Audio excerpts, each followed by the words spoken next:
Boa noite, Marco. Boa noite, Inês. Tudo bom com vocês?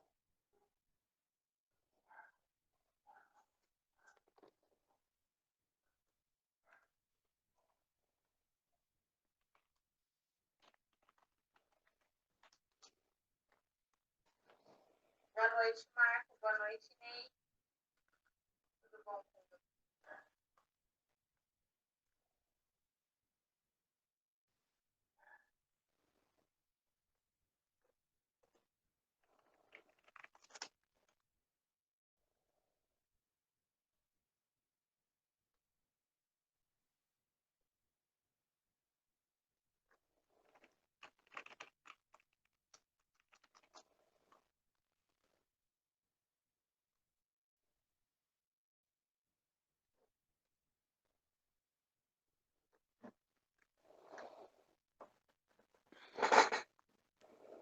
Então, vamos lá, né?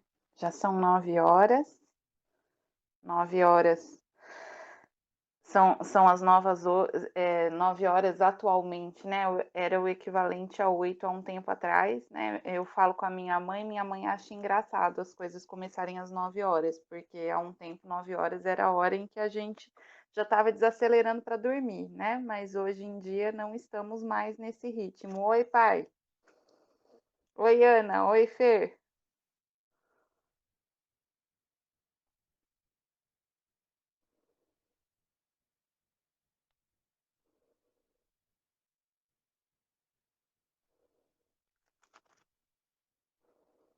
Vamos lá, já vamos começando então. Boa noite a todos e a todas. Hoje a gente vai conversar rapidamente e eu queria começar lendo um texto. Eu vou usar hoje a Bíblia A Mensagem, que é uma Bíblia que não é uma versão. Eu acredito que a maior parte de vocês conheça. Ela é uma paráfrase, né? Ela é uma Bíblia em linguagem contemporânea, tá? Então, por isso, alguns textos, apesar de manterem a mensagem principal, né, já tem em si talvez algum comentário, né? Ele vai ser um pouco diferente da Bíblia que talvez vocês estejam usando para acompanhar, né?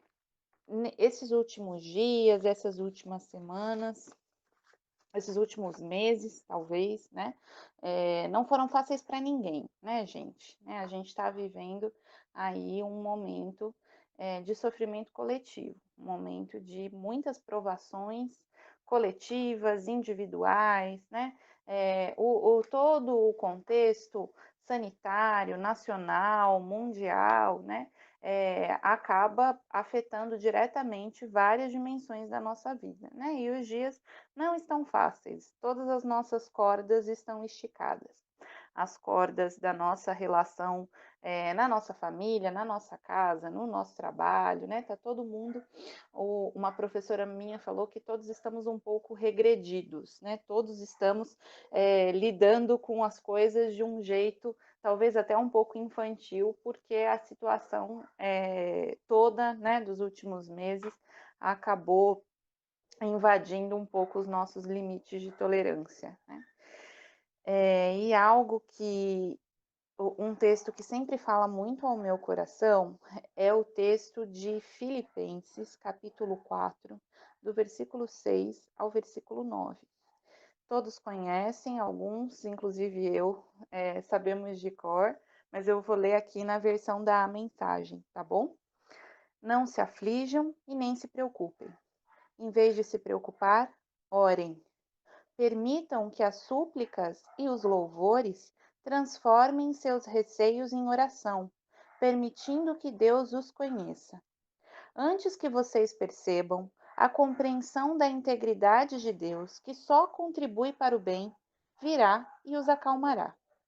É maravilhoso o que acontece quando Cristo retira a preocupação do centro da vida humana. Resumindo, amigos, o melhor que vocês têm a fazer é encher a mente e o pensamento com coisas verdadeiras, nobres, respeitáveis, autênticas, úteis, graciosas. O melhor, não o pior. O belo, não o feio. Coisas para elogiar e não para amaldiçoar. Ponham em prática o que aprenderam de mim, o que ouviram, viram e entenderam. Façam assim, e Deus, que é soberano, irá tornar real em vocês a mais excelente harmonia. Eu amo esse texto, acredito que todo mundo que me conhece já me ouviu falando dele em algum momento, né? E eu amo esse texto porque eu gosto muito desse perfil de Paulo que vai desde as discussões teológicas mais abstratas e difíceis de entender, né? Até detalhes muito tangíveis e muito concretos da nossa vida, né? Então, ele está falando aqui de preocupação, ele está falando de ansiedade, ele está falando de encher a mente com coisas verdadeiras, com coisas desejáveis, com coisas belas, né? E ele está falando de colocar em prática aquilo que vocês aprenderam e aquilo que vocês ouviram, né? É aquilo que a igreja de Filipenses, no caso, né? E o Senhor considerou que seria importante que nós tivéssemos acesso a esse texto como algo inspirado, né, por ele para todos nós até hoje, né? Então, ele está falando para a gente colocar em prática aquilo que a gente aprendeu, tirando a preocupação, tirando a ansiedade do centro da nossa vida e enchendo o nosso coração daquilo que é verdadeiro, daquilo que é honesto, daquilo que é justo. Eu cresci ouvindo o meu pai falando, apesar de ele ter elaborado isso melhor agora, né? Não ouvi exatamente essa frase a minha vida toda, mas ele sempre fala hoje, né? E eu cresci ouvindo ele falando que 1 grama de prática vale mais do que 1 tonelada de teoria. Né? Que não adianta a gente aprender se a gente não coloca em prática aquilo que a gente aprendeu. Né? E eu acho essa verdade muito importante, eu guardo ela para mim e guardo ela como algo, como uma das verdades que marcou mais profundamente a minha fé, porque a gente tende a achar que o que está escrito na Bíblia tem o único propósito de nos salvar, nos levando, né, para a vida eterna, para o céu, para algo que acontecerá, né? E que o nosso objetivo, né, que o objetivo da palavra ao se relacionar conosco ali, né, é fazer com que a gente acerte, né, nossas contas com Deus e com que a nossa alma seja salva aí por toda a eternidade, né? E isso é verdade, né? Realmente a palavra tem esse objetivo, tem o objetivo de acertar as nossas contas e as nossas arestas ali, né? De nos levar à salvação e à vida eterna. Mas essa vida eterna e essa salvação também envolvem, e eu acho bem legal que Paulo demonstra que ele está interessado com isso no texto que a gente acabou de ler, envolvem um viver de uma determinada forma. E eu gosto muito dessa Bíblia, principalmente dos comentários que tem antes de cada livro, porque o autor, que é um teólogo muito conhecido, que chama Eugene Peterson, fala que essa forma de viver assim na terra como no céu e de colocar os ensinamentos do Senhor em prática tem um nome, e é especificamente tratado em um livro, que é o livro de Provérbios. E esse nome, para o viver diário, assim na terra como no céu, o nome disso é sabedoria. Sabedoria, eu vou ler aqui o trecho dele, porque é bastante edificante. É o termo bíblico para esse viver diário, assim na terra como no céu. A sabedoria é a arte de viver com desenvoltura em quaisquer condições. Na prática, ela não está diretamente ligada a informações ou a conhecimento. Ser formado numa universidade não garante sabedoria, e nem é seu interesse principal nos afastar dos pântanos morais, apesar de exercer profundo efeito moral entre nós. Então ele está falando aqui, né, que sabedoria, apesar de ter um efeito moral profundo, né, e por efeito moral entenda, né, apesar de nos de ser clara, né, e de nos direcionar e nos conduzir, naquilo que é certo e que é errado, ou naquilo que é pecado, né, ou que não é, né, a nos conduzir para longe do pecado. Não é esse o único propósito da sabedoria. E sabedoria não quer dizer, né, conhecimento. Você frequentar uma universidade, né, não quer dizer que não te torna sábio, né? Mas a sabedoria tem relação direta com tornar-se preparado para honrar os pais, criar os filhos, lidar com dinheiro, conduzir a sexualidade, trabalhar e exercitar liderança, usar bem as palavras, tratar os amigos com gentileza, comer e beber saudavelmente, cultivar emoções e atitudes em relação aos outros de modo pacífico. Amarrada a todos esses itens está a insistência em que o nosso modo de pensar e corresponder a Deus é a coisa mais prática que fazemos. Na questão da praticidade cotidiana, absolutamente nada precede a Deus. Então, ele está falando aqui, né, que sabedoria diz respeito a todas essas coisas. Diz respeito a como a gente trabalha, como a gente se relaciona com as pessoas, a como a gente vivencia a nossa sexualidade, a como a gente lida com filhos, com pais, com família e com dinheiro, né? Com todas essas questões. Provérbios é um livro que vai se concentrar nisso, então, né? E a minha mãe me falou uma vez, quando eu era novinha, que era um bom exercício pensar que Provérbios tinha 31 capítulos e que a gente deveria ler um capítulo por dia. E nessa última semana, eu fiquei muito tocada, né, inclinada a fazer isso, porque eu sentia que eu precisava relembrar dessas palavras de sabedoria, e eu queria compartilhar algumas delas com vocês, né? O Senhor é generoso em distribuir sabedoria. Ele distribui sabedoria de graça e é generoso em dar conhecimento e entendimento. Ele é uma mina de bom senso para os que desejam viver bem e protege como um guarda-costas quem é justo e sincero. Ele dirige os passos dos que vivem honestamente e dá atenção especial aos que lhe são fiéis. Isso está em Provérbios 2, do 6 ao 8. Agora, no capítulo 9, ele diz, a partir do versículo 7: Quem discutir com um arrogante será desprezado, e quem tentar repreender o seu mau comportamento só terá insulto. Não perca tempo com o zombador. Tudo o que vai conseguir é aborrecimento. Mas, se corrigir o que tem entendimento, a história será diferente. Ele passará a amá-lo. Guarde o conselho para o sábio, e ele se tornará ainda mais sábio. Ensine gente sensata, aí sim fará bom proveito. Tudo começa com o Eterno, ele é a chave de tudo. A sabedoria vem do temor do Eterno, e o entendimento vem do conhecimento do Deus Santo. Eu, a sabedoria, torno cada momento da sua vida mais proveitoso, e cada instante da sua existência valerá a pena. Faça sua escolha. Viva com sabedoria e viva bem. Ou zombe da vida e a vida zombará de você. Provérbios 22, versículo 29. Ele fala sobre trabalho. Aqui. Observe aquele que é bom no que faz. Os bons profissionais são solicitados e admirados e não ficam à sombra de ninguém, né?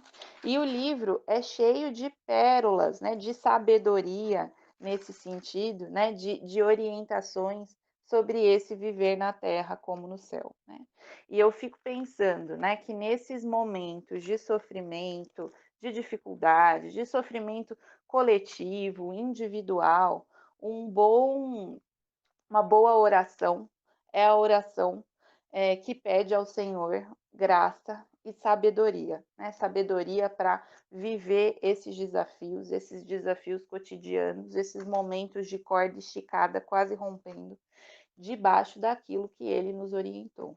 Quando a gente fala de vida prática, né? Quando a gente fala de cotidiano, quando a gente fala de vida familiar, de trabalho, é o Senhor quem pode nos dar os melhores conselhos.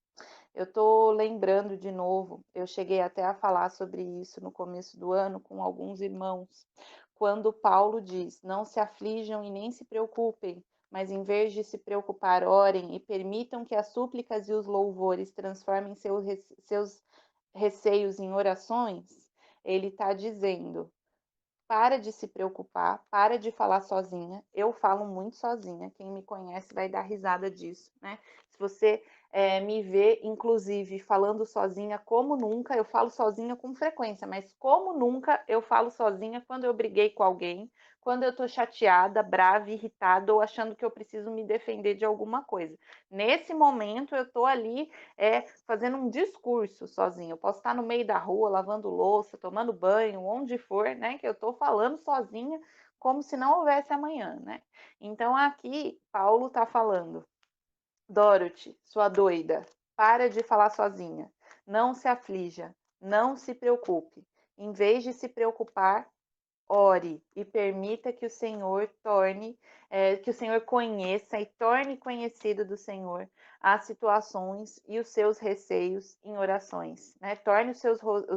Transforme os seus receios e as suas preocupações em oração, porque antes que você perceba a integridade do Senhor, que só contribui para o bem, virá e os acalmará, porque é maravilhoso o que acontece quando Cristo retira a preocupação do centro da vida humana, né? Então, nesse período em que as cordas estão esticadas, né, em que os momentos estão difíceis, né, em que a gente vive e tem vivido vários desafios, a minha oração, a nossa oração tem que ser: Senhor, nos dê sabedoria, nos ensina como que a gente vive aqui na terra aquilo que o Senhor orientou no céu, né?